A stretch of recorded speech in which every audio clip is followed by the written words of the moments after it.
আসসালামু আলাইকুম সুপ্রিয় দর্শক, শুভেচ্ছা নেবেন। ইসরায়েলের সঙ্গে অস্ট্রেলিয়ার টানাপোড়েন অনেক বেড়েছে।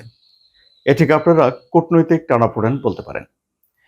এই যে বন্ডাই সমুদ্র সৈকতে ইহুদিদের একটা উৎসবের সূচনার দিনে যে হামলা হয়েছে, সেখানে ১৫ জনের মতো মানুষ মারা গেছেন এবং ওই ঘটনার পরে অস্ট্রেলিয়ার সঙ্গে ইসরায়েলের টানাপোড়েন এখন একটা ভিন্ন মাত্রায় পৌঁছে গেছে।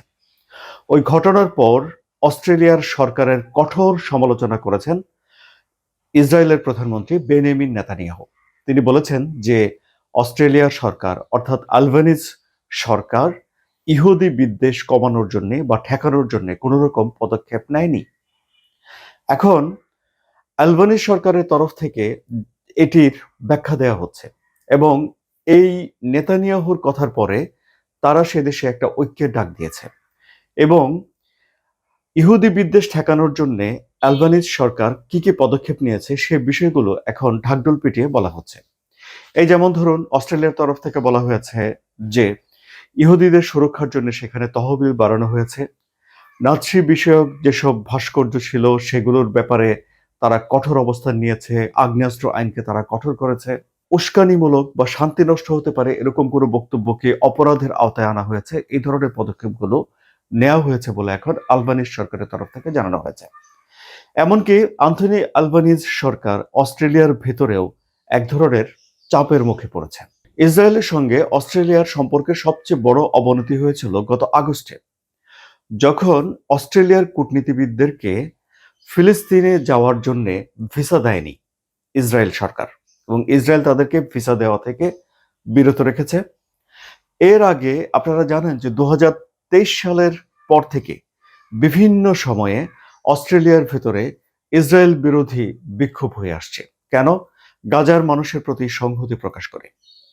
এবং অস্ট্রেলিয়া হলো সেই দেশ যারা গত সেপ্টেম্বরে ফিলিস্তিনকে একটা স্বাধীন রাষ্ট্র হিসেবে স্বীকৃতি দিয়েছে এবং তখনই এর একটা কঠোর সমালোচনা করেছিলেন বেনিয়ামিন নেতানিয়াহু। তিনি বলেছিলেন এতে করে ইহুদি বিদ্বেষ বাড়বে এবং ইহুদি বিদ্বেষের পক্ষে চলে যাচ্ছে তাদের অবস্থানগুলো এবং এই যে স্বীকৃতি, এইসব বিষয়গুলো হামাসকে সহযোগিতা করবে বলে তখন বেনিয়ামিন নেতানিয়াহু অভিযোগ করেছিলেন।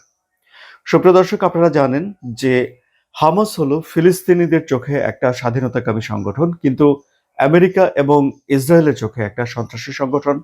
আবার ধরুন, এই ইসরায়েলের যে বাহিনী রয়েছে, সেনাবাহিনী রয়েছে, সেটিকে ফিলিস্তিনের লোকজন বা হামাস দখলদার বাহিনী হিসেবে মনে করে এবং ২০২৩ সালে হামাস একটা হামলা চালিয়েছিল ইসরায়েলে, যে হামলায় ১২০০-র মতো ইসরায়েলি মানুষ মারা গেছে এবং ২৫১ জনকে হামাস ধরে এনেছিল।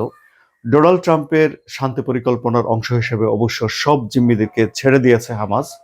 এবং ওই যে ২০২৩ সালেই ইসরায়েল নেতানিয়াহু একটা যুদ্ধ শুরু করেছিলেন ফিলিস্তিনিদের বিরুদ্ধে বা গাজায় হামাসের বিরুদ্ধে, মেইনলি তিনি বলেছিলেন, কিন্তু ওই হামলায় ৭০,০০০-এরও বেশি মানুষ মারা গেছে, যার ভেতরে নারী এবং শিশু রয়েছে।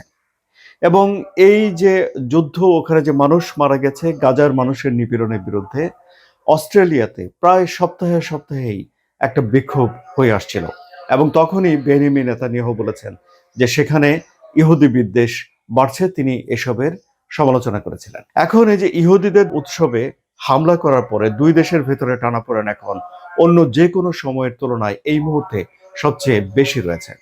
সুপ্রিয় দর্শক, ২০২১ সালে যে জরিপ হয়েছিল, সে জরিপ অনুযায়ী অস্ট্রেলিয়াতে ইহুদি পরিচয়ে ১,১৬,৯৬৭ জন মানুষ বসবাস করে থাকেন। অস্ট্রেলিয়ার যে ২.৫ কোটি মানুষ রয়েছে তার তুলনায় এই সংখ্যাটি ০.৪৬% মাত্র।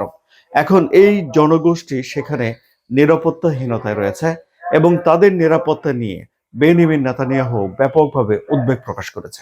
এখন অ্যান্থনি অ্যালবানিজ সরকার তার দেশের ভেতরে যে চাপের মধ্যে রয়েছেন, সেখানে যে কথাগুলো বলা হচ্ছে যে তারা লেবার দল অস্ট্রেলিয়াতে যারা অভিবাসী আছে তাদের ব্যাপারে বেশ উদার, অর্থাৎ বিশ্বের যে কোনো জায়গা থেকে তারা মানুষজনকে গ্রহণ করে সাদরে অস্ট্রেলিয়া বসবাস করতে দেয়। এটিকেও এই ধরনের সন্ত্রাসী ঘটনার পেছনে একটা কারণ হিসেবে সে দেশের ভিতরে কোনো কোনো মহল চিহ্নিত করতে চায়। আবার এর বিপক্ষেও যুক্তি রয়েছে অনেকের, যেমন তারা বলছেন যে এই হামলাতে যে দুজন মানুষ জড়িত ছিল একজন পিতা, একজন সন্তান। 1988 সালে তারা সেখানে গিয়ে বসবাস করা শুরু করেন।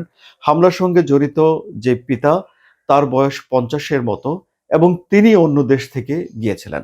সুতরাং এই যুক্তি দিয়ে এখন অস্ট্রেলিয়ার ভেতরে আরো অন্যান্য মহল বলছে যে অভিবাসীদের জন্য উদার দৃষ্টিভঙ্গি রাখা এই পরিস্থিতি তৈরি করার পেছনে কারণ নয়। যাই হোক সুপ্রিয় দর্শক, এখন মোট কথা যা দাঁড়ালো সেটি হলো যে বেনিমিন নেতানিয়াহু অস্ট্রেলিয়ার কঠোর সমালোচনা করেছেন এবং অস্ট্রেলিয়ার সঙ্গে ইসরায়েলের কূটনৈতিক সম্পর্কের আরেক দফা অবনতি হলো। আলোচনা কেমন লাগলো? যদি ভালো লাগে তাহলে সাবস্ক্রাইব করে চ্যানেলের সঙ্গে থাকবেন। ধন্যবাদ।